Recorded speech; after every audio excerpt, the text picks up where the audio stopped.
It would be very difficult for a family with 1 or 2 children to make it on one minimum wage job.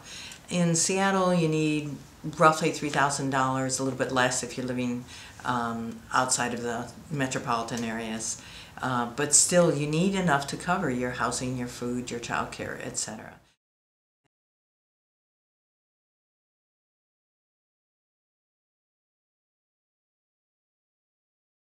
The federal poverty measure was developed over 40 years ago. It's anachronistic and completely out of date. It's based on the federal food budget, the minimum food budget to meet your nutrition needs.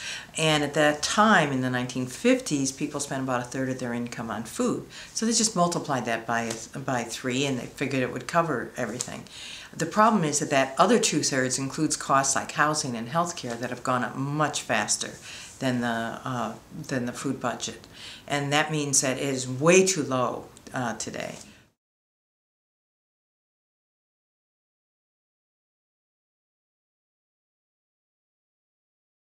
I created the Self-Sufficiency Standard in 1996. That's when we calculated the first states. Now we're up to 37 states and counting. And one of the interesting things we're finding is that the costs of living are going up faster for people at this very basic level, this minimally adequate level, than it is generally reflected in our inflation figures, our consumer price index.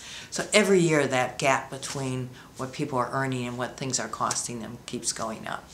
It's important for people to understand, to have the self-sufficiency standard in order for them to know how much they need to earn to minimally meet their needs at a minimally adequate level. And so if you're going in to get help, you're unemployed and you want to find a job, this will give you guidance as to what job will work for you. And you won't be constantly trying to borrow from Peter to pay Paul, and you won't be constantly running short on your budget. You know that this will be enough to cover your rent, etc.